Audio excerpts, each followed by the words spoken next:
Hi guys and welcome back to the channel Deepak Yadav Education. Welcome to the Daily Hindu News and Editorial Analysis of 7th of September 2021. तो guys आज है तारीख 7 सितंबर 2021 और है Tuesday. देखेंगे आज का the Hindu complete newspaper. The Hindu complete newspaper को एनालाइज करेंगे, बट लेक्चर में आगे बढ़ने से पहले अगर आप लोगों को ये कंप्लीट न्यूज़पेपर का पीडीएफ चाहिए तो क्या करना है, सबसे पहले डाउनलोड करना है टेलीग्राम और फिर जाकर सर्च बॉक्स में टाइप करना है Deepak Yadav education. As you can see guys आप लोगों को ये वाला चैनल मिल जाएगा, उस पर क्लिक करना और जाकर इस चैनल को ज्वाइन कर लेना। देखो अगर आप लोगों को इस तरीके से ये चैनल नहीं मिलता है तो नीचे डिस्क्रिप्शन बॉक्स में आप सभी लोगों को टेलीग्राम का लिंक दिया गया है, वो लिंक इसी चैनल का है। जैसे ही आप उस पर क्लिक करोगे ऑटोमेटिकली ये चैनल ओपन हो जाएगा, इसको जाकर ज्वाइन कर लेना। नाउ ज्वाइन करने से फ़ायदा क्या होगा, यहाँ पर आपको डेली बेसिस पर द हिंदू न्यूज़पेपर मिल जाता है, डेली करंट अफेयर के वीडियो का पीडीएफ मिल जाता है, डेली बहुत सारे डिजिटल नोट्स मिल जाते हैं और ये सारी चीज़ें मिलती हैं बिल्कुल फ्री में, तो जाकर इसको ज़रूर ज्वाइन करना। नाउ बढ़ते हैं आगे और आगे बढ़ने से पहले हमेशा की तरह हम लोग अपने लेक्चर को एक मैप के क्वेश्चन के साथ स्टार्ट करेंगे। तो आज आप सभी लोगों को मैप में जाकर देखना है मायोत को कहाँ पर है ये एग्जैक्टली लोकेटेड, इंडिया के कंपैरिजन में कहाँ पर है अच्छे से मैप में देखना, फिर आकर नीचे कमेंट सेक्शन में टाइप करना जिससे कि आप लोग इसको लंबे समय तक याद रख पाओगे। तो चलो शुरुआत करते हैं। यह है आज का सबसे पहला आर्टिकल और आपको मालूम होगा इसी आर्टिकल को कल भी कवर किया गया था।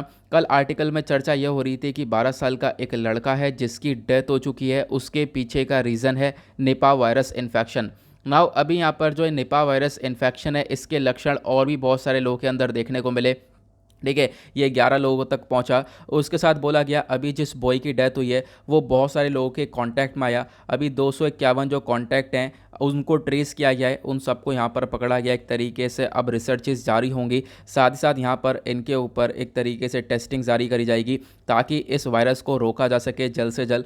और यहाँ पर आपको देखने को मिलेगा जितनी भी ये सारी चीज़ें हो रही हैं वो केरला के कोझिकोडे डिस्ट्रिक्ट के अंदर हम लोगों को देखने को मिल रही हैं।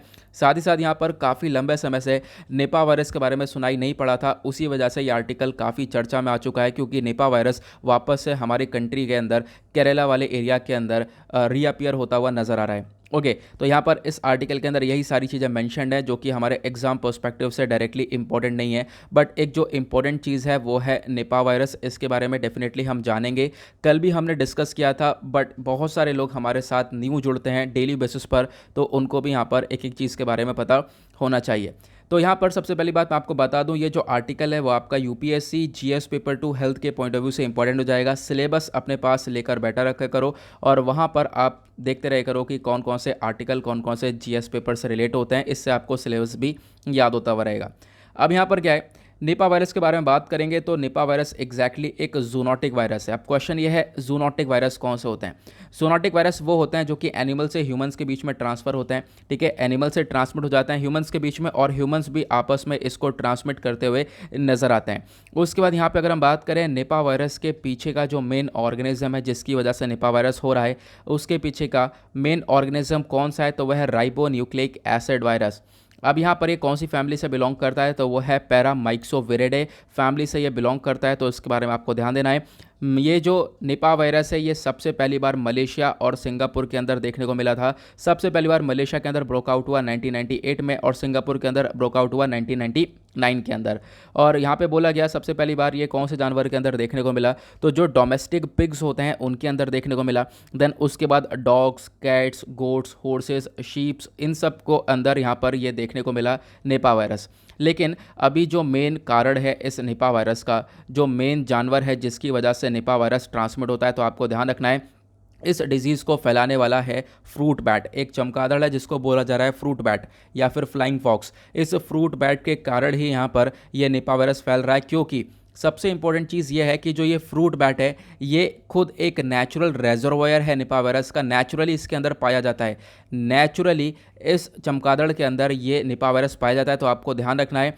और ख़ासकर यहाँ पे जो ये वायरस है इस बैट के यूरिन में प्रेजेंट होता है या फिर इसके मल में, सलाइवा हो गया या बर्थिंग फ्लूइड हो गया, तो यहाँ सभी जगह पर यह निपा वायरस पाया जाता है। अब क्वेश्चन यह है इसके लक्षण क्या है। देखो लक्षण बहुत सारे हैं, फीवर भी हो सकता है, हेडेक भी हो सकता है, थकान सी हो सकती है, मेंटल कन्फ्यूजन हो रहा है और भी बहुत सारी चीज़ें यहाँ पर देखने को मिल जाती हैं इनके लक्षण के तौर पर। उसके बाद प्रिवेंशन क्या है, देखो आज के टाइम पर कोई ऐसी वैक्सीन नहीं है यहाँ पर, ना ही ह्यूमंस के लिए ना ही एनिमल्स के लिए, जो कि इस निपा वायरस को टैकल करे।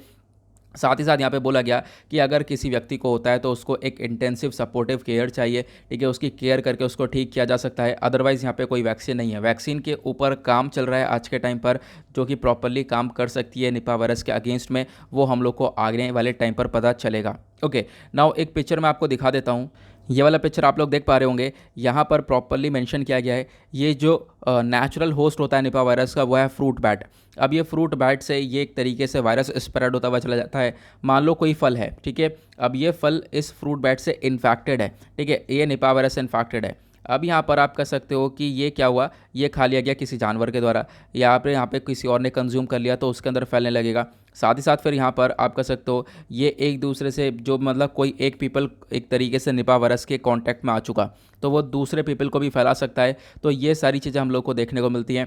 बाकी सारी जो इन्फॉर्मेशन है पहली बार कहाँ ट्रांसमिट हुआ था, ये सारी चीज़ें मैं आप लोगों को बता ही चुका हूँ।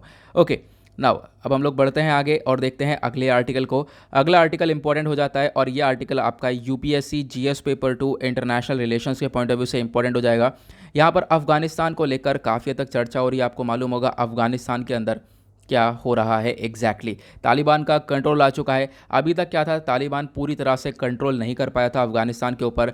चर्चा ये हो रही थी अफगानिस्तान के अंदर एक छोटी सी जगह है काबुल से थोड़ी सी ऊपर, काबुल अफगानिस्तान की कैपिटल है, उससे थोड़ी सी ऊपर एक जगह है पंजशीर वैली, ठीक है, उसको कब्जे में नहीं कर पाया था अफगानिस्तान। लेकिन कल यहाँ पर बहुत सारे आर्टिकल्स आ चुके हैं और एक तरीके से तालिबान ने ऑफिशियली अपना स्टेटमेंट दे दिया है कि तालिबान क्लेम कर चुका है पूरे अफगानिस्तान को और पंजशीर वैली को भी अब यहाँ पर कैप्चर कर चुका है। ऐसा तालिबान का स्टेटमेंट यह देखने को मिला।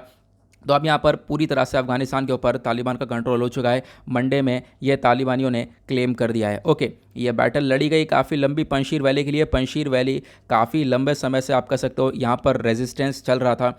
पंजशीर वैली एक ऐसी इकलौती जगह थी जो कि तालिबान कब्ज़ा नहीं पाया था, लेकिन काफ़ी दिनों बाद यहाँ पर इसके ऊपर भी यहाँ पर कब्ज़ा कर चुका है।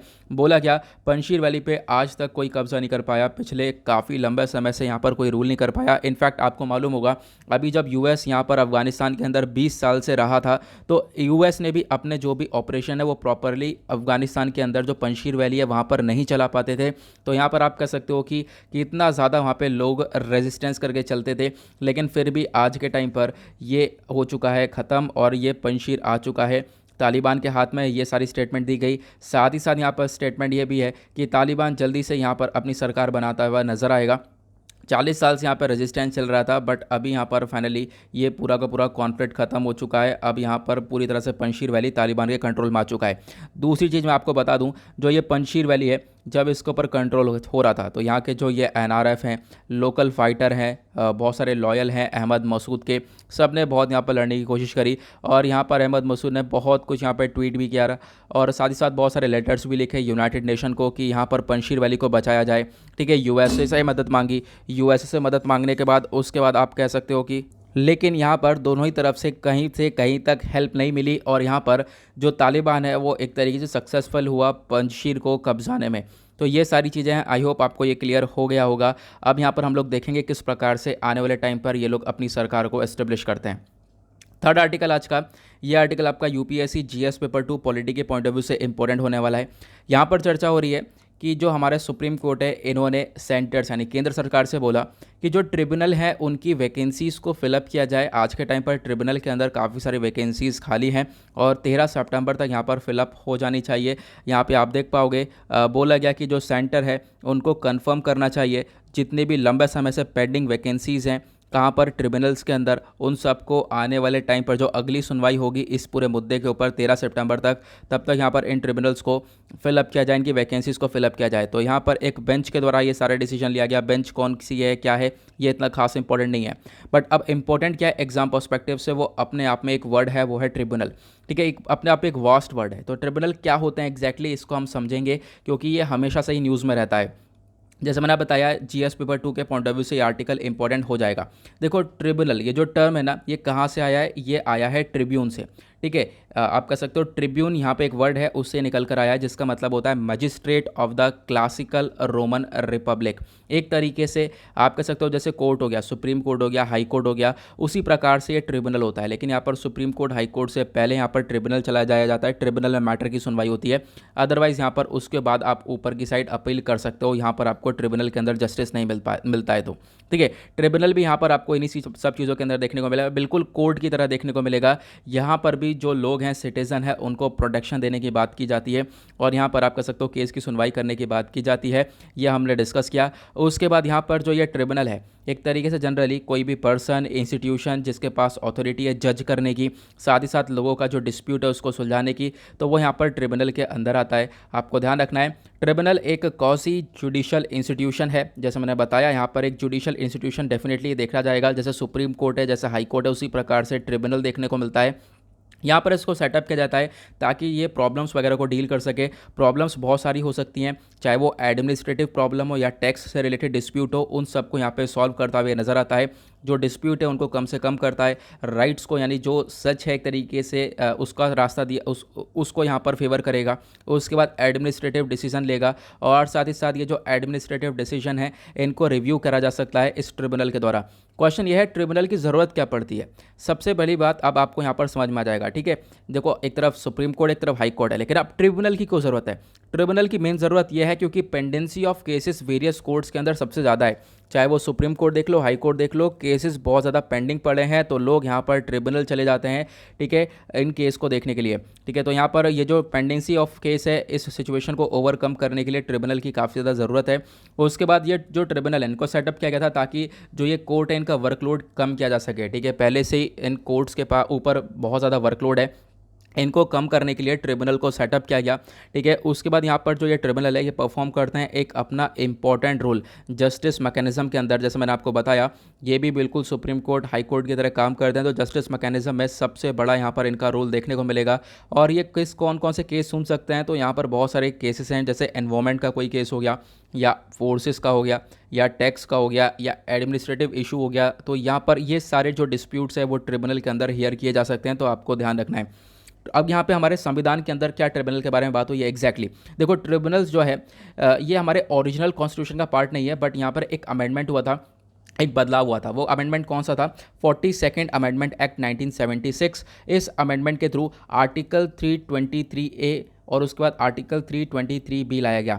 आर्टिकल 323A डील करता है एडमिनिस्ट्रेटिव ट्रिब्यूनल से और आर्टिकल 323B डील करता है ट्रिब्यूनल फॉर अदर मैटर। ठीक है, तो आपको ध्यान रखना है, क्वेश्चन पूछा जा सकता है एडमिनिस्ट्रेटिव ट्रिब्यूनल सिर्फ और सिर्फ आर्टिकल 323A के अंदर है, लेकिन बाकी सारे जो मैटर्स हैं वो 323B के अंदर देखने को मिलते हैं। अब क्वेश्चन ये होगा बाकी सारे मैटर्स का मतलब क्या है, तो मैटर्स लाइक टैक्सेशन हो गया, foreign exchange, industrial labour, land reforms, ceiling on urban property, food stuff, election to parliament, तो ये जितने भी यहाँ पर इसके रिगार्डिंग डिस्प्यूट्स होंगे वो आर्टिकल 323B के अंदर सुनाए जाएंगे। तो आपको ध्यान रखना है आर्टिकल 323A और B दोनों के बीच में यहाँ पर डिफरेंस है। 3 एस्पेक्ट्स को लेकर यहाँ पर डिफरेंस देखने को मिलता है।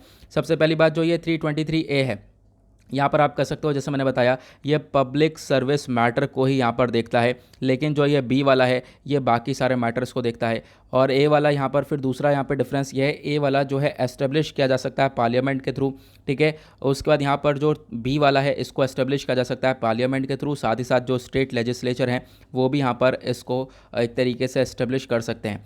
तो आपको ध्यान रखना है इसके बारे में। आर्टिकल 323A यहाँ पर एक लौता एक ऐसा ट्रिब्यूनल है सेंटर के लिए, स्टेट के लिए, जो कि यहाँ पर इसको एस्टेब्लिश किया जाता है। और आप कह सकते हो यहाँ पर कोई भी ऐसी हायरार्की ऑफ ट्रिब्यूनल नहीं होती है, लेकिन आर्टिकल 323B के अंदर आपको बहुत सारे ट्रिब्यूनल्स देखने को मिल जाएंगे जो कि क्रिएट किए जाते हैं अलग अलग मैटर्स के लिए, जैसे मैंने अभी आप लोगों को यहाँ पर दिखाया है। ठीक है, आई होप आपको ये क्लियर हो गया होगा और ये इंपॉर्टेंट आर्टिकल हो जाता है। नाउ बढ़ेंगे नेक्स्ट आर्टिकल की तरफ।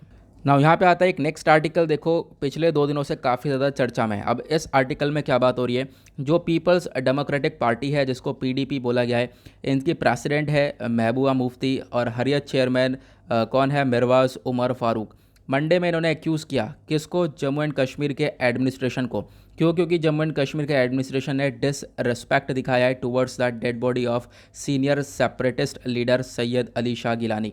आपको मालूम होगा सैयद अली शाह गिलानी काफ़ी ज़्यादा चर्चा में थे, अभी इनकी डेथ हुई है, एज थी 92, लेकिन एक तरीके से सेपरेटिस्ट लीडर थे, पाकिस्तान को काफ़ी प्रो पाकिस्तानी आप कह सकते हो, पाकिस्तान के काफ़ी हद तक प्रो रहते थे, नेशनलिस्ट का नाम नहीं था कोई यहाँ पर।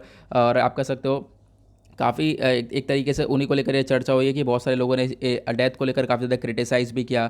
साथ ही साथ यहाँ पर लोगों ने डिसरिस्पेक्ट शो किया ये जो सेपरेटिस्ट लीडर था इसके खिलाफ। तो इन्हीं सब चीज़ों को देखते हुए यहाँ पर आप कह सकते हो एक स्टेटमेंट आया है जहाँ पर लोग कह रहे हैं कि एक तरीके से जो ये पीपल डेमोक्रेटिक पार्टी है पीडीपी, इनकी प्रेसिडेंट है महबूबा मुफ्ती और हरियत चेयरमैन, ये लोग एक्यूज़ कर रहे हैं जम्मू एंड कश्मीर के एडमिनिस्ट्रेशन को कि किस प्रकार से यहाँ पर किसी डेड बॉडी को डिसरिस्पेक्ट किया गया है, उसके बारे में आर्टिकल है। कोई ऐसा एग्जाम पर्सपेक्टिव से कुछ भी ऐसा इंपॉर्टेंट नहीं देखने को मिलेगा, तो आप लोग यहाँ पर इसको एक तरीके से स्किप भी कर सकते हो। एक छोटा सा आर्टिकल आपको यहाँ पर ये वाला देखने को मिलेगा, इंपॉर्टेंट है। अब डेंगू की वजह से एक तरीके से डेथ हुई है फिरोज़ाबाद के अंदर। अब यहाँ पर ये आर्टिकल आप कहोगे क्यों इंपॉर्टेंट है यार, डेंगू की वजह से डेथ हुई है तो हमें क्या लेना देना है, यहाँ पर फिरोज़ाबाद के अंदर डेथ हुई है, यहाँ पर कुछ एग्जाम के पर्सपेक्टिव से इंपॉर्टेंट क्या होगा। तो एग्जाम के पर्सपेक्टिव से जो भी डिजीज़ होती हैं वो बहुत इंपॉर्टेंट होती हैं, ठीक है। और इंपॉर्टेंट क्यों होती हैं, क्योंकि जीएस पेपर 2 हेल्थ का टॉपिक आपके सिलेबस के अंदर है। अभी हमने एक डिजीज़ डिस्कस करी निपा वायरस, अब हम लोग दूसरी डिजीज़ को डिस्कस करने वाले हैं आज डेंगू के बारे में। तो डेंगू एक्जैक्टली क्या है इसके बारे में याद रखना, प्रीलिम्स के पर्सपेक्टिव से इंपॉर्टेंट आर्टिकल हो जाएगा। ये जीएस पेपर 3 के अंदर भी आएगा, स्पेसिफिक इनोवेशन और डिस्कवरीज करके एक टॉपिक है, वहाँ से आप इसको रिलेट कर सकते हो। डेंगू एक मॉस्किटो बॉर्न ट्रॉपिकल डिजीज़ है, आपको ध्यान रखना है, मच्छर से होने वाली ये बीमारी है। और एक तरीके से आप कह सकते हो जो मच्छर है वो कौन सा है, उसका नाम है एडिस एजिप्टी, उसका नाम है एडिस एजिप्टी। तो इस मच्छर की वजह से डेंगू देखने को मिलता है, ये ट्रांसमिट होता है इन मच्छरों की वजह से। और एक तरीके से ये ही मच्छर और भी बहुत सारी बीमारियों का जिम्मेदार है, जैसे chikungunya, yellow fever, Zika infection. तो यहाँ पर ये अदर बीमारी भी सब ये इन्हीं मच्छर की वजह से होती है। ये जो डेंगू है ना, ये वायरस को एक तरीके से अलग अलग कैटेगरीज़ के अंदर बांटा गया है, अलग अलग उसमें रखा गया है, ये कुछ खास इतना इंपॉर्टेंट नहीं है। बट अगर हम बात करें इसके लक्षण की, तो डेंगू के लक्षण है जैसे कि हाई फीवर हो गया, ठीक है, बुखार काफ़ी तेज़ हो गया, या सर में दर्द हो रहा है, आँखों में दर्द हो रहा है, और एक तरीके से हड्डियों में दर्द हो रहा है, जॉइंट में दर्द हो रहा है, मसल पेन हो रहा है। तो ये सारी चीज़ें यहाँ पर देखने को मिल जाती हैं। अब ट्रीटमेंट क्या है, देखो यहाँ पर बोला गया डायग्नोसिस, सबसे पहले डायग्नोसिस मतलब इसका पता कैसे चलेगा, तो आपका ब्लड टेस्ट करने के बाद ही पता चलता है कि हाँ इस व्यक्ति को डेंगू है या नहीं है। ओके, कोई स्पेसिफिक मेडिसिन नहीं है डेंगू इन्फेक्शन को ट्रीट करने के लिए, वही आपको बुखार की या फिर ये अगर कुछ होगा तो इसकी दवाइयाँ दे दी जाती हैं। ये सारी चीज़ें हम लोग देखते हैं। अब यहाँ पर हम लोग बात करते हैं जो डेंगू है उसका स्टेटस क्या एग्जैक्टली। तो यहाँ पर बोला गया, देखो दुनिया भर में बहुत ज़्यादा केसेस देखने को मिलते हैं डेंगू के। वर्ल्ड हेल्थ ऑर्गेनाइजेशन ने यहाँ पर एस्टिमेट दिया है कि 39 करोड़ डेंगू वायरस इन्फेक्शन हर साल देखने को मिलते हैं, जिसमें से 9.6 करोड़ तो ऐसे होते हैं जो कि सिम्टम्स को शो करते हैं, ठीक है। क्योंकि एक फ्लेवी वायरस डिजीज़ है, तो फ्लेवी वायरस डिजीज़ में क्या होता है, मान लो 5 व्यक्ति बीमार है तो 5 में से सिर्फ और सिर्फ एक व्यक्ति होगा जिसको पता चलेगा हाँ मुझे बीमारी लग चुकी है, मेरे अंदर ये लक्षण पा चुके हैं, ठीक है, मेरे अंदर ये लक्षण है, तो यहाँ पर उसको फ्लेवी वायरस बोलते हैं। तो आप कह सकते हो यहाँ पर इतने लोगों में से 9.6 करोड़ लोगों को अंदर यहाँ पर ये लक्षण दिखाई पड़े। और उसके बाद इंडिया ने भी रजिस्टर करे हैं, लगभग 1 लाख से ऊपर डेंगू के केसेस रजिस्टर करे गए भारत के अंदर 2018 के अंदर। फिर उसके बाद 2019 के अंदर 1.5 लाख के आसपास, मतलब ये लगातार बढ़ता हुआ नज़र आ रहा है। तो आप यहाँ पर देख सकते हो ये आर्टिकल इंपॉर्टेंट हो जाता है। अब ये जो डेटा है ना, ये सब लाया गया national vector borne disease control programme के द्वारा, जिसको हम लोग NVBDCP बोलते हैं। तो ये जो NVBDCP है एक सेंट्रल नोडल एजेंसी है जिसका काम है बहुत सारी जो डिजीज़ है उनको टैकल करना। For example malaria, dengue, lymphatic filariasis, काला अज़हर, जैपनीज़ एन्सेफेलाइटिस, चिकनगुनिया, इन सारी बीमारियों को टैकल करने का ये काम करता है। तो ये जो बॉडी है ये किसके अंदर में आती है, under the ministry of health and family welfare. तो आपको ध्यान रखना है। ओके, अब यहाँ पर क्वेश्चन ये है, क्या डेंगू को एक तरीके से रोका बिल्कुल नहीं जा सकता, कंट्रोल नहीं किया जा सकता? देखो कंट्रोल कर सकते हैं हम लोग। अब कंट्रोल के लिए क्या बताया, जो रिसेंटली यहाँ पर बहुत सारे रिसर्चर्स थे, इन्होंने ये पाया कि एक बैक्टीरिया है जिसका नाम है वोल्बाचिया बैक्टीरिया, ठीक है। तो आप ध्यान रखना, आपसे क्वेश्चन बन सकता है, जो वोल्बाचिया बैक्टीरिया है ना, उससे क्या करो, जो एक मच्छर है, मान लो ये मच्छर ऐसा है जो कि डेंगू फैलाता है, ठीक है, अब इसको इन्फेक्ट कर दो वोल्बाचिया बैक्टीरिया से, ठीक है, वोल्बाचिया बैक्टीरिया से इसको इन्फेक्ट कर दो, ये बाकी सारे मच्छरों के अंदर वोल्बाचिया बैक्टीरिया फैला देगा, और वोल्बाचिया बैक्टीरिया से क्या होगा, जो ये डेंगू है उसको कंट्रोल किया जा सकता है। और इंडोनेशिया के अंदर ये काम किया गया है। तो जैसे मैंने भी आप लोगों को बताया, वही चीज़ें यहाँ पर डिफाइन करी गई हैं। आई होप आपको ये क्लियर हो गया होगा, इंपॉर्टेंट आर्टिकल है। उसके बाद यहाँ पर एक छोटा सा आर्टिकल आपको देखने को मिलेगा, चर्चा हो रही है जो डेटाबेस है वो क्रिएट किया जाएगा, क्रिएट किया गया है रिकॉर्ड्स ऑफ 5.5 करोड़ फार्मर्स के थ्रू। अब यहाँ पर हम लोग समझेंगे आर्टिकल के अंदर क्या है। देखो जो केंद्र सरकार है उन्होंने यहाँ पर क्रिएट किया नेशनल फार्मर डेटाबेस, ठीक है। अब यहाँ पर नेशनल फार्मर जो डेटाबेस होगा वहाँ पर बहुत सारा जो डेटा है वो कलेक्ट किया जाएगा। लगभग जो रिकॉर्ड होने वाला है वो 5.5 करोड़ फार्मर्स का रिकॉर्ड वहाँ पर रखा जाएगा।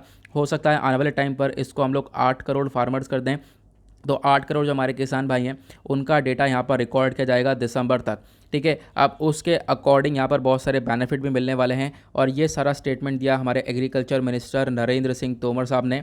उसके बाद बोला कि देखो ये सब एक वर्चुअल कॉन्फ्रेंस के अंदर बातचीत चल रही थी। इन्होंने बोला जो फार्मर डेटाबेस है वो एक तरीके से सबसे एक तरीके आप कह सकते हो मतलब अच्छा मेथड देखने को मिलेगा डिजिटल एग्रीकल्चर के अंदर। डिजिटल एग्रीकल्चर के अंदर हम लोग एडवांस लेवल पर बढ़ते हुए नजर आएंगे। जितना हमारे पास डेटा होगा उतना अच्छा हम लोग परफॉर्म कर पाएंगे। एग्रीकल्चर को लिंक किया जा रहा है डिजिटल टेक्नोलॉजी से, रिसर्च और नॉलेज से। तो ज़्यादा से ज़्यादा जो हमारे पास डेटा होगा फार्मर्स के रिगार्डिंग, तो क्या होगा हम लोग ज़्यादा से ज़्यादा अच्छी अच्छी चीज़ें प्रोवाइड करवा पाएंगे रिगार्डिंग एग्रीकल्चर। उसके बाद यहाँ पर इन्होंने एक्सप्लेन ये भी किया कि देखो बहुत सारी यहाँ पर जो डेटा है वो लिया जाएगा अलग अलग स्कीम से। जैसे कि बहुत सारी सरकार स्कीम चला रही है, पीएम किसान हो गया। उसके बाद यहाँ पर एक स्कीम है पीएम फसल बीमा योजना, जहाँ पर आपको क्रॉप्स के बदले में आपको एक तरीके से इंश्योरेंस वगैरह मिलता है, ठीक है। तो यहाँ पर क्या है इन सारी स्कीम्स के अंदर भी आपका डेटा होगा, तो वो सारा डेटा भी कलेक्ट किया जाएगा इन सारी स्कीम्स के थ्रू। उसके बाद आइडेंटिफाई किया जाएगा अच्छे से, देन उसके बाद यहाँ पर कमियाँ पता लगाई जाएंगी। देन उसके बाद एग्रीकल्चर सेक्टर के अंदर हम लोग डिजिटलाइज वे में आगे बढ़ने वाले हैं, उसको लेकर यहाँ पर आर्टिकल दिया गया।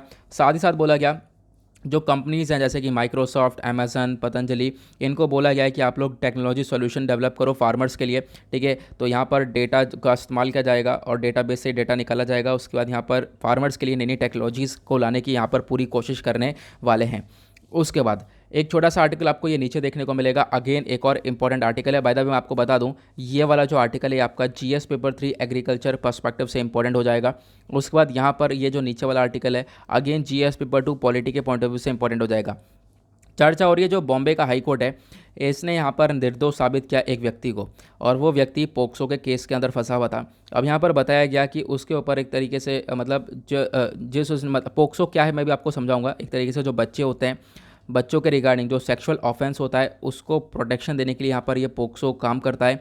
पोक्सो उसके अगेंस्ट में काम करता है। मान लो किसी ने यहाँ पर ये सेक्सुअल ये हरासमेंट या एजॉल्ट किया है बच्चे का, तो फिर उस व्यक्ति को यहाँ पर सज़ा मिलती है। लेकिन हुआ क्या यहाँ पर आप कह सकते हो जब उस बच्ची से जो ये 12 साल की बच्ची है इससे जब ये सब चीज़ें पूछी गई तो पता ये लगा कि इस बच्ची को इसके माँ बाप ने अच्छे से पढ़ाया था कि क्या क्या बोलना है, क्या क्या नहीं बोलना है, कैसे रिएक्ट करना है। तो उसके बेसिस पे इतना ज़्यादा रिलायंस ही लगी नहीं, इतना ज़्यादा आप कह सकते हो विश्वास नहीं हुआ एविडेंस के ऊपर। उसके उसी चीज़ को देखते हुए बॉम्बे हाई कोर्ट ने निर्दोष साबित किया एक व्यक्ति को पोक्सो केस के अंदर। लेकिन अब यहाँ पे जो इंपॉर्टेंट है वो हमारे लिए पोक्सो केस इंपॉर्टेंट हो जाता है एग्जाम पर्सपेक्टिव से, खासकर प्रीलिम्स पर्सपेक्टिव से। तो पोक्सो की फुल फॉर्म क्या है, तो ये protection of children from sexual offence, यानी कि सेक्शुअल ऑफेंस से बच्चों को बचाने का काम करा जाता है। और ये एक्ट लाया गया था साल 2012 के अंदर। आर्टिकल जीएस पेपर 2 पर्सपेक्टिव से इंपॉर्टेंट है। सिलेबस आप देख पाओगे, issues related to children, government policies and intervention, वहाँ सबसे आप रिलेट कर सकते हो। पोक्सो एक्ट 2012 इसको इनेक्ट किया गया, ठीक है, ताकि बच्चों को एक तरीके से सेक्सुअल एजॉल्ट, सेक्सुअल हैरासमेंट या पोर्नोग्राफी इन सब चीज़ों से बचाया जा सके, ठीक है, इसके यहाँ पर शिकार ना हो बच्चे। तो उन सब चीज़ों के ऊपर फोकस किया गया। साथ ही साथ यहाँ पर आपको पता होगा जैसे मैंने बताया प्रोटेक्शन ऑफ चिल्ड्रन, चिल्ड्रन कौन हैं जो कि 18 साल से कम उम्र के हैं। तो यहाँ पर बिल्कुल उन्हीं बच्चों को प्रोटेक्शन दी गई है जो कि 18 साल से कम उम्र के देखने को मिलेंगे। इस एक्ट ने डिफाइन किया है फॉर्म्स ऑफ सेक्सुअल एब्यूज़ को, और उसके बाद यहाँ पर चाहे वो सेक्सुअल हैरासमेंट हो, पोर्नोग्राफी हो, इन सब चीज़ों को लेकर यहाँ पर एक स्टेप उठाया जाता है।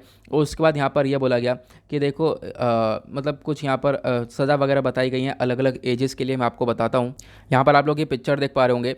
यहाँ पर कुछ मतलब अमेंडमेंट्स करे गए हैं, जैसे कि मतलब कि कोई बच्ची है, ठीक है, 12 साल से कम उम्र है, उस बच्ची का रेप होता है, तो जो रेप करने वाला व्यक्ति है उसको 20 साल की सज़ा होती है, ठीक है, या फिर जो है आप कह सकते हो मतलब ज़िंदगी भर की सज़ा होगी या फिर डेथ हो जाएगी, ठीक है, एक तरीके से मौत की सज़ा सुनवाई जाएगी।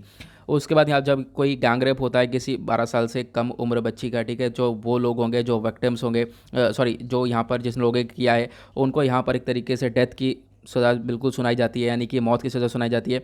उसी प्रकार से यहाँ पे अलग अलग चीज़ें हैं, जैसे कि 16 साल की बच्ची का यहाँ पर रेप होता है, तो यहाँ पर जो रेप करने वाला व्यक्ति है उसको यहाँ पर काफ़ी हद तक एक तरीके से सज़ा सुनाई जाती है, उम्र कैद भी हो सकती है।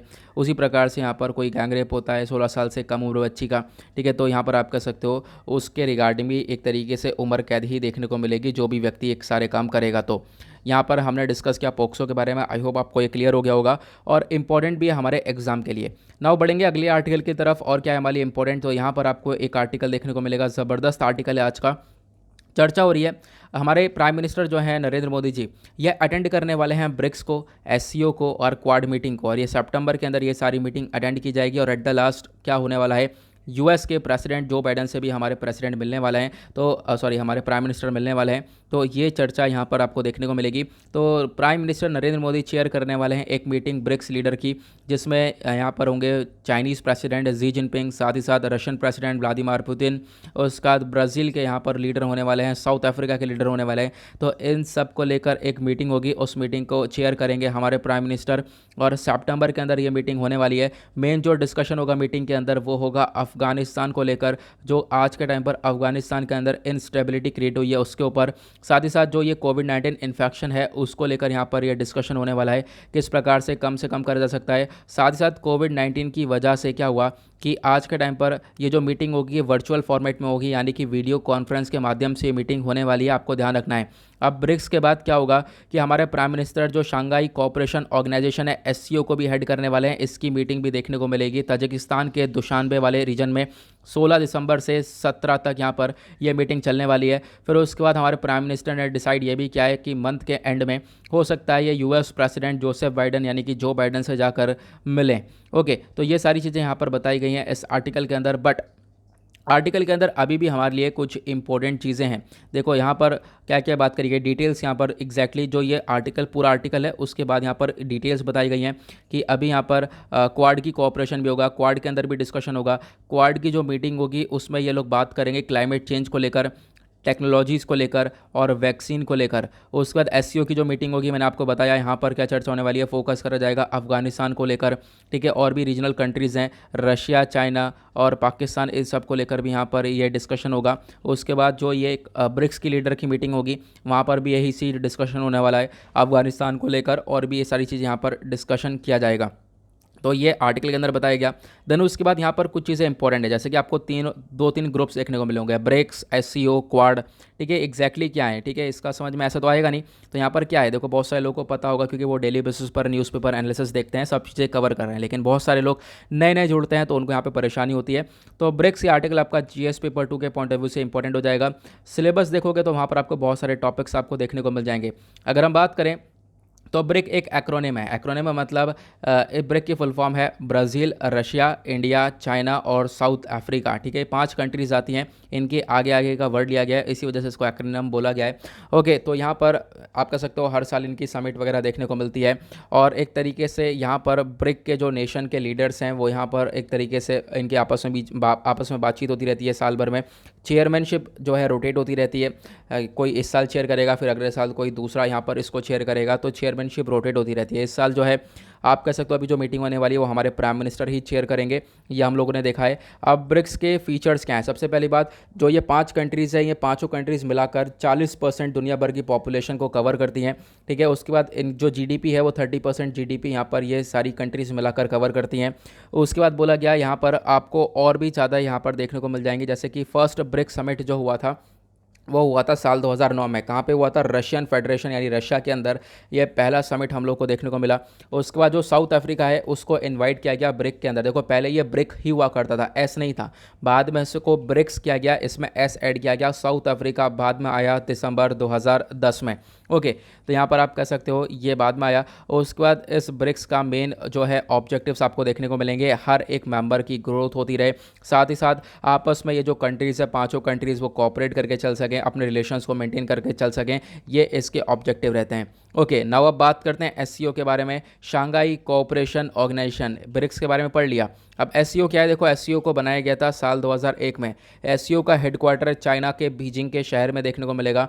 अब यहाँ पर जो ये एससीओ है ठीक है। आप कह सकते हो यहाँ पे बहुत सारी कंट्रीज़ आपको देखने को मिल जाती हैं, मैं अभी आपको बताऊँगा। एससीओ के अंदर लगभग 8 मेंबर हैं, वो कौन कौन से हैं? तो यहाँ पे आप देख पाओगे, वो है Kazakhstan, China, Kyrgyzstan, Pakistan, Russia, Tajikistan, Uzbekistan, India. ये सारे 8 मेंबर हैं एससीओ के। और 4 इसके ऑब्जर्वर स्टेट हैं जो कि इनके एक्टिविटीज़ को ऑब्जर्व करते हैं, वो है अफगानिस्तान, बेलारूस, ईरान और मंगोलिया। इंडिया ने एससीओ को, शांघाई कोऑपरेशन ऑर्गेनाइजेशन को ज्वाइन किया था साल 2017 के अंदर, और बिल्कुल सेम ईयर में पाकिस्तान ने भी एससीओ को ज्वाइन किया था, तो आपको इसके बारे में ध्यान देना है।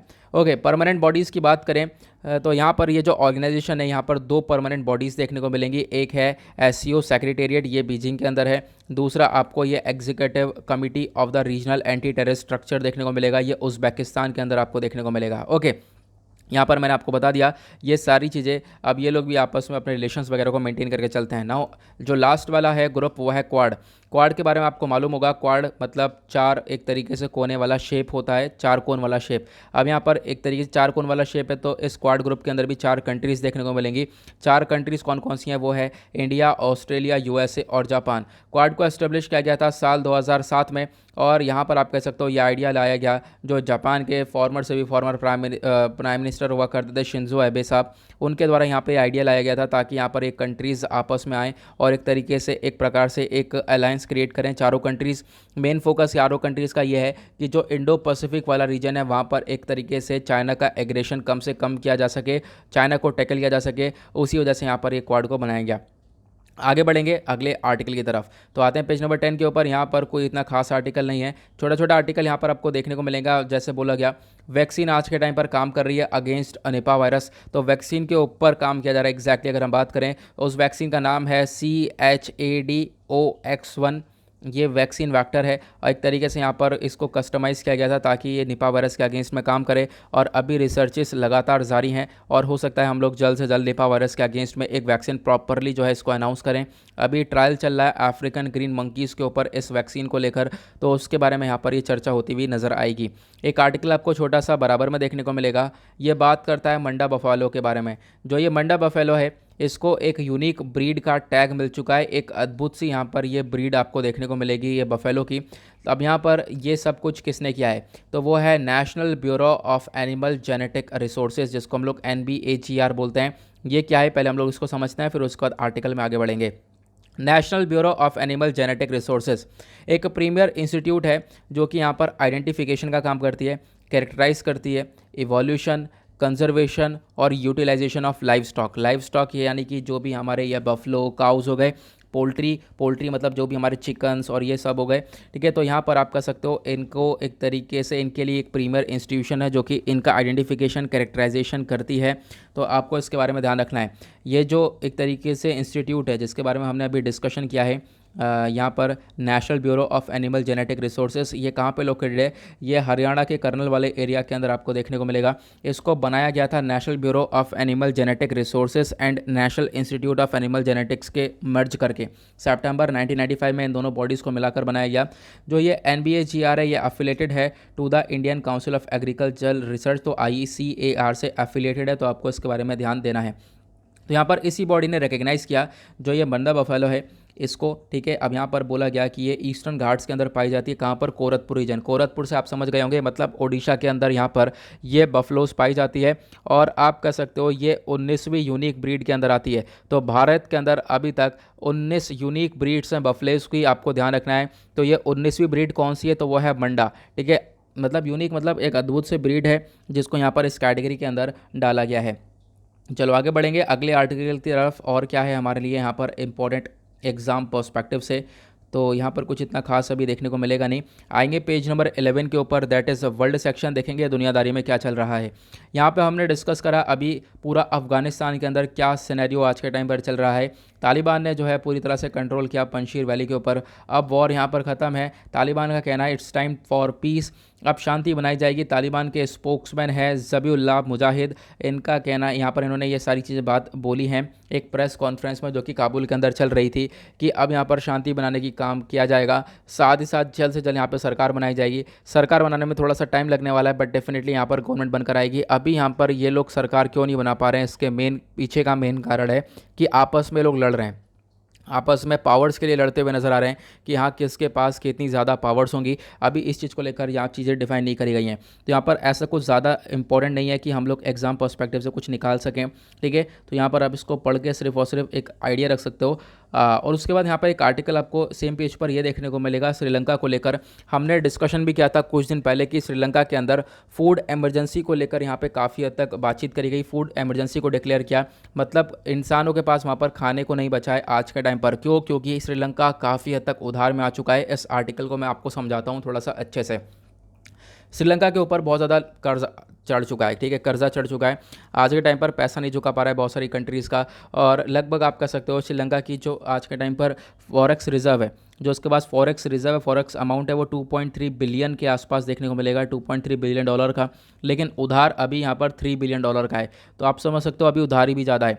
तो यहाँ पर फूड इमरजेंसी भी डिक्लेयर किया गया, फाइनेंशियल इमरजेंसी भी डिक्लेयर करा गया।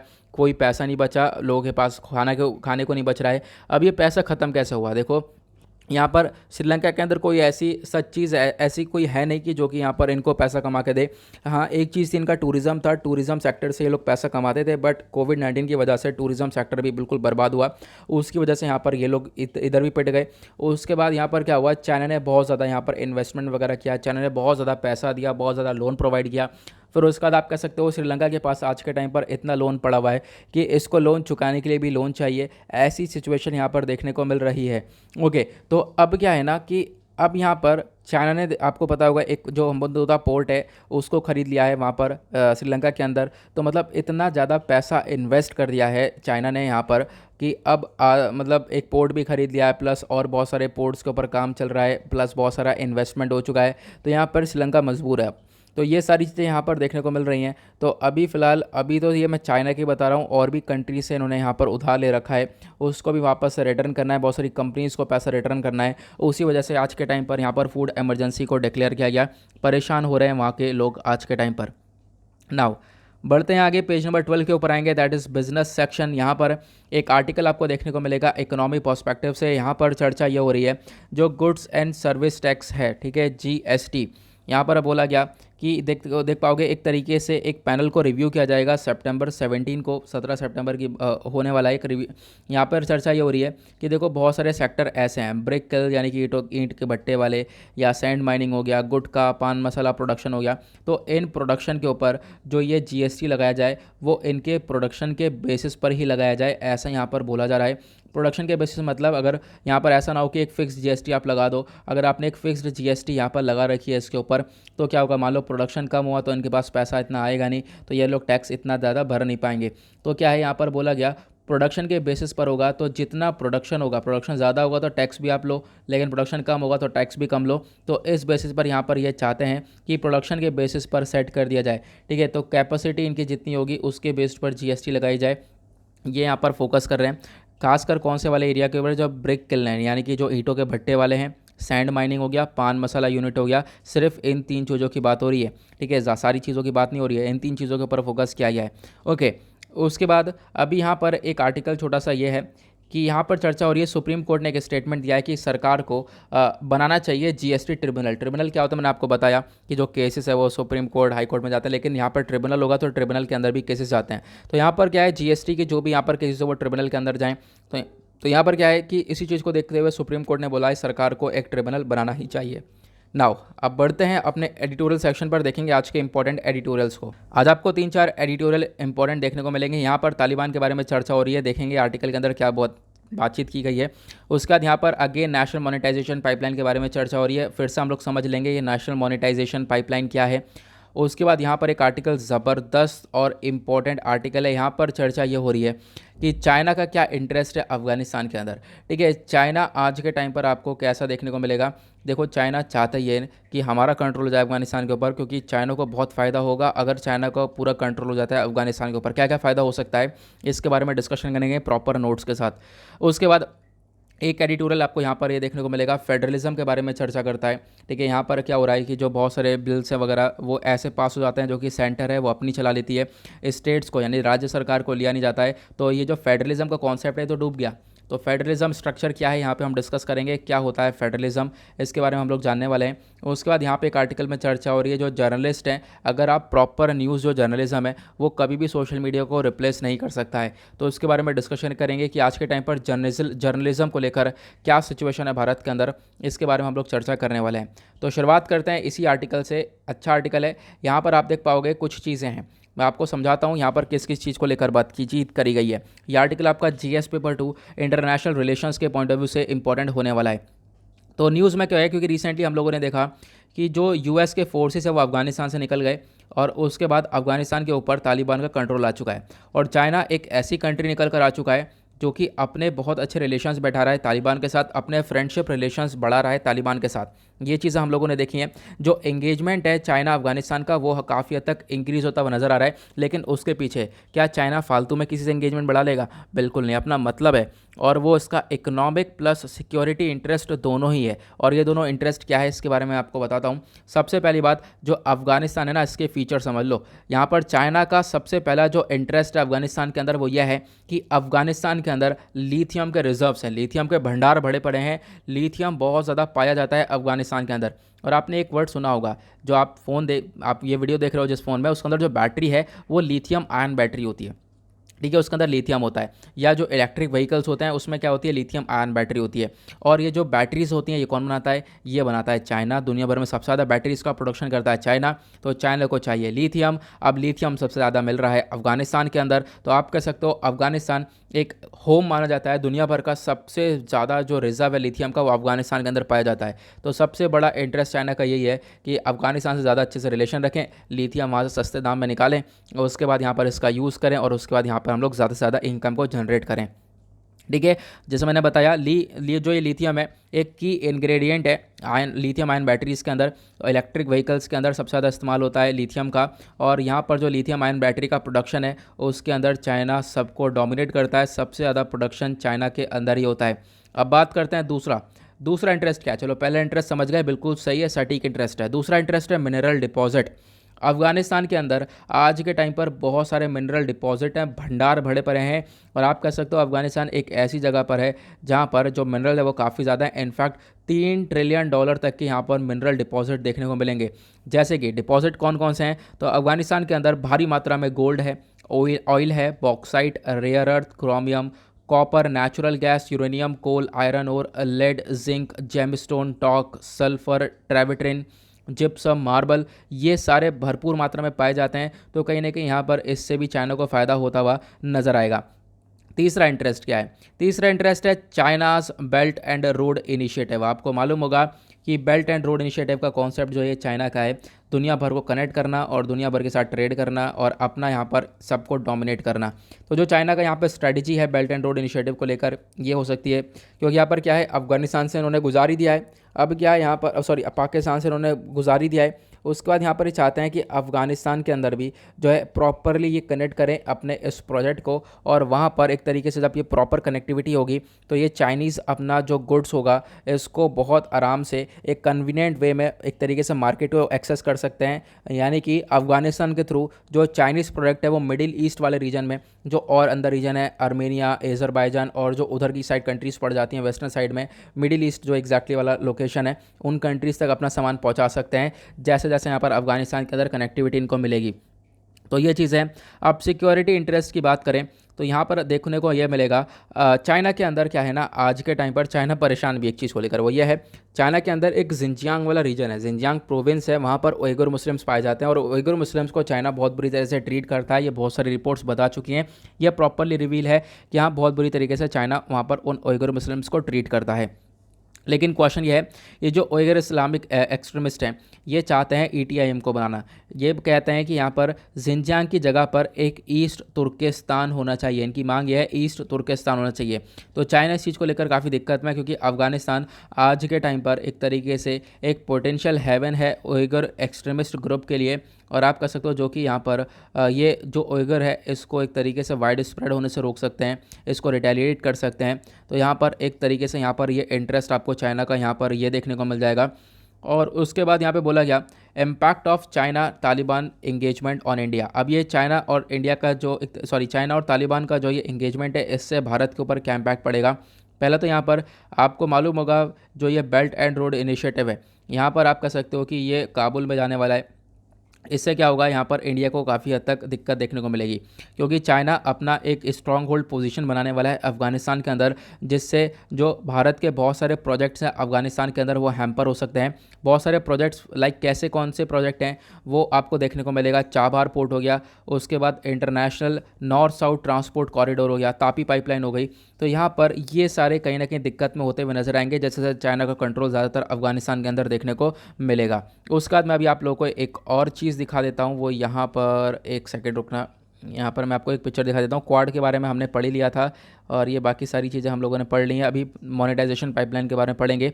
ये BRI है, यानी कि बेल्ट एंड रोड इनिशिएटिव। आप देख पाओगे चाइना किस प्रकार से कनेक्ट कर रहा है पूरे दुनिया भर को अपने इससे, ठीक है, रोड के माध्यम से प्लस सी के माध्यम से, सभी जगह से यहाँ पर चाइना जो है कनेक्ट करने की कोशिश कर रहा है। ओके, तो यहाँ पर इसको देख लेना, ये कनेक्टिविटी पाने की कोशिश यहाँ पर जारी है। आई होप आपको आर्टिकल क्लियर हो गया होगा। देन उसके बाद यहाँ पे बात करते हैं एक आर्टिकल की, फ्रॉम फाइटर्स टू रूलर्स। लगभग तालिबान के बारे में चर्चा हो रही है। आपको मालूम होगा तालिबान के बारे में कि यहाँ पर आज के टाइम पर अफगानिस्तान के ऊपर पूरी तरह से कंट्रोल कर चुके हैं। वही सारी बातें जो कि मैंने अभी डिस्कस करी थी कि अभी यहाँ पर लगभग 20 साल पूरे हुए यूएस को वहाँ पर, और 20 साल बाद यूएस वहाँ से निकल चुका 9/11 अटैक के बाद से, और फिर उसके बाद आज के टाइम पर तालिबान का कंट्रोल हो चुका है। अब तो पंजशीर को भी यहाँ पर कब्जा लिया है। अब तालिबान चाह रहा है यहाँ पर जल्द से जल्द अपनी गवर्नमेंट को बनाना, और वो भी हमें आने वाले टाइम पर जल्द से जल्द देखने को मिलने वाला है कि 1 से 1.5 हफ्ते में चीज़ें क्लियर हो जाने वाली हैं ये गवर्नमेंट को लेकर वहाँ पर। ओके, उसके बारे में आर्टिकल में बताया गया, वो सब आपको चीज़ें मालूम है।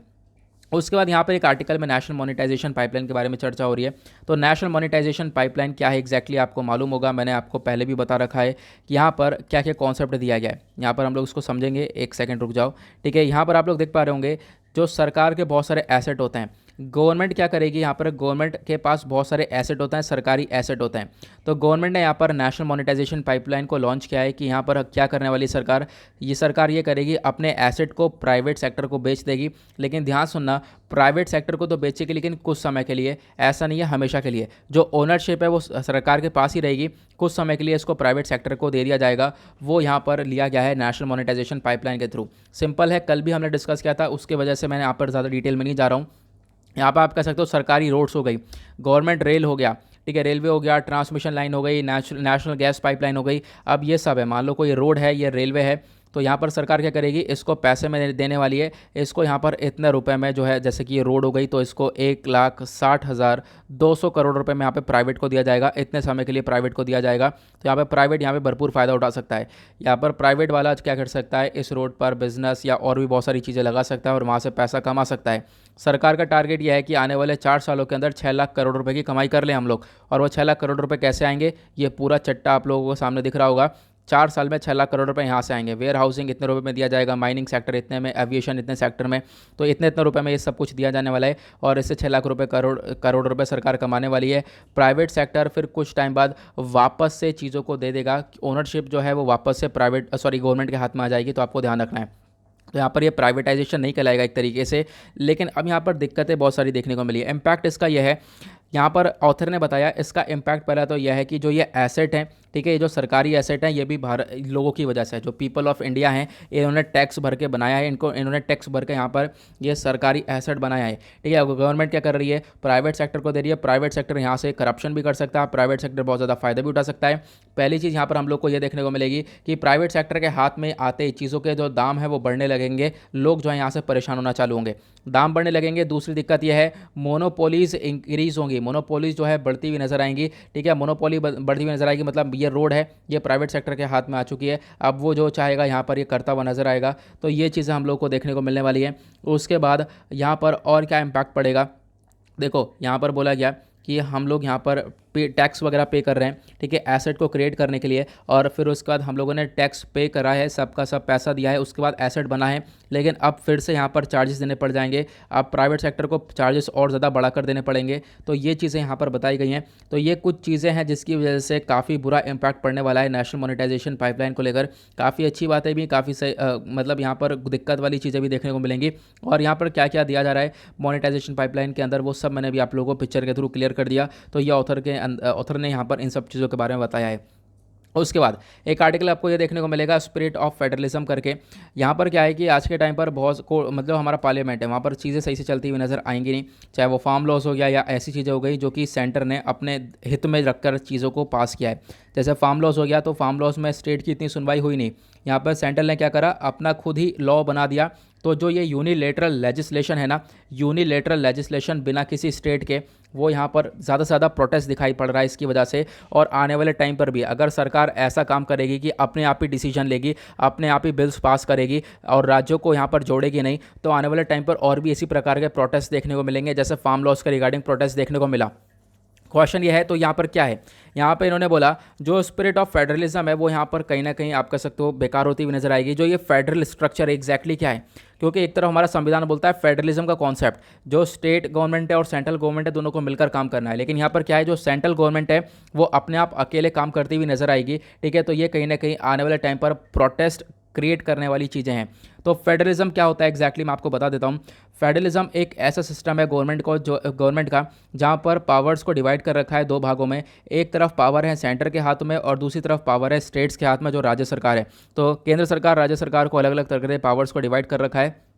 तो यहाँ पर ये आपको फेडरलिज्म का कॉन्सेप्ट देखने को मिलेगा और दोनों ही मिलकर काम करते हैं साथ में। तो ये आपको ध्यान रखना है, दोनों ही मिलकर साथ में काम करते हैं। कोई डिसीजन चाहिए तो दोनों मिलकर काम करेंगे, ऐसा नहीं है कि एक डिसीजन के ऊपर एक ही ने काम कर लिया और छोड़ो, ऐसा नहीं होना चाहिए, ठीक है। लेकिन आज के टाइम पर क्या है, सेंटर जो है पूरी तरह से अपना रूल दिखा रहा है, सेंटर जो है हर रूल को डोमिनेट कर रहा है।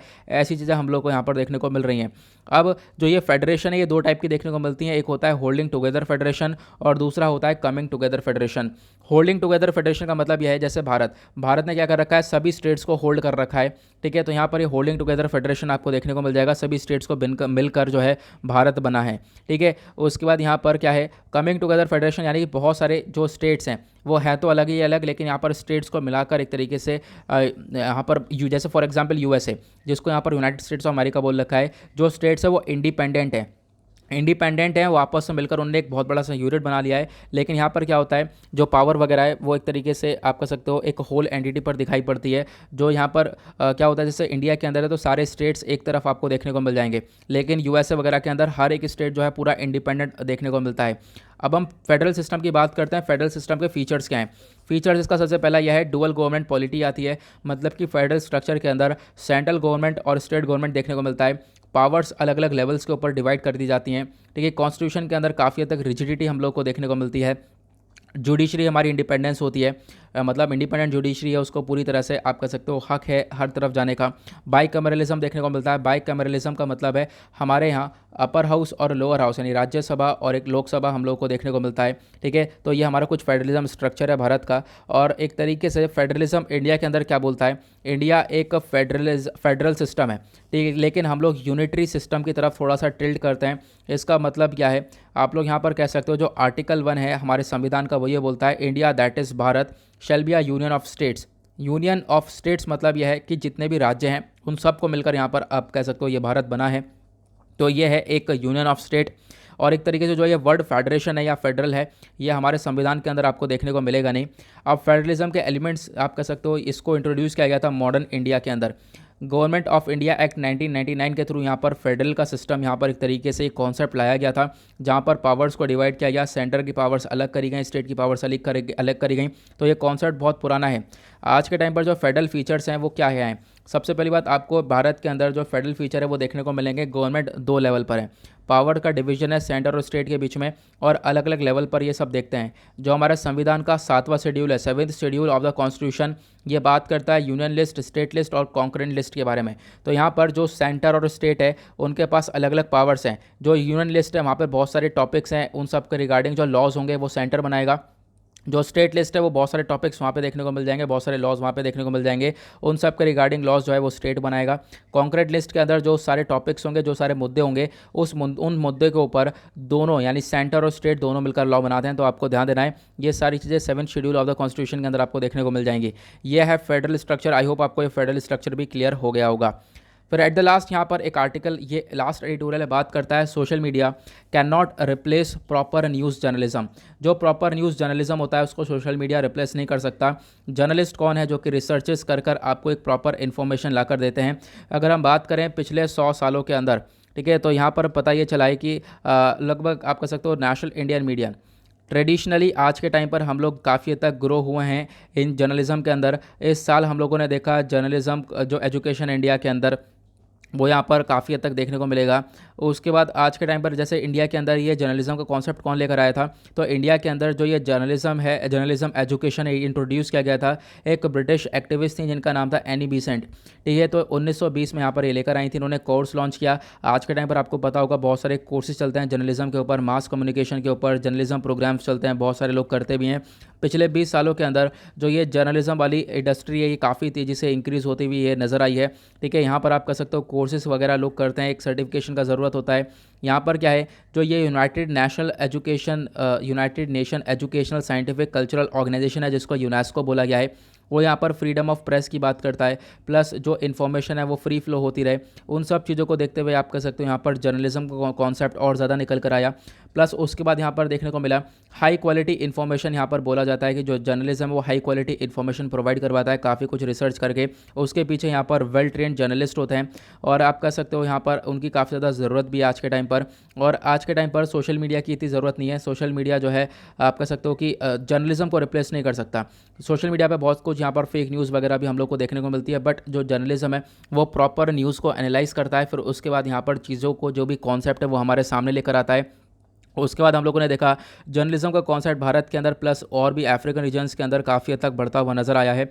हमारा एक रीसेंट पब्लिकेशन एक हैंडबुक थी जिसका नाम है journalism fake news and disinformation, जो कि यहाँ पर इशू करती है कि हम लोग सब फेमिलियर हैं इन सब चीज़ों से लेकर। और साथ ही साथ यहाँ पर बोला गया कि जैसे कि जो जर्नलिज्म एजुकेशन है उसको थोड़ा सा आगे पुश किया गया है। और आज के टाइम पर हम लोग देख पा रहे हैं कि आज के टाइम पर जर्नलिज्म के अंदर काफ़ी सारे लोग आपको देखने को मिलेंगे, बहुत सारे लोग यहाँ पर इसके कोर्सेज वगैरह करते भी हैं।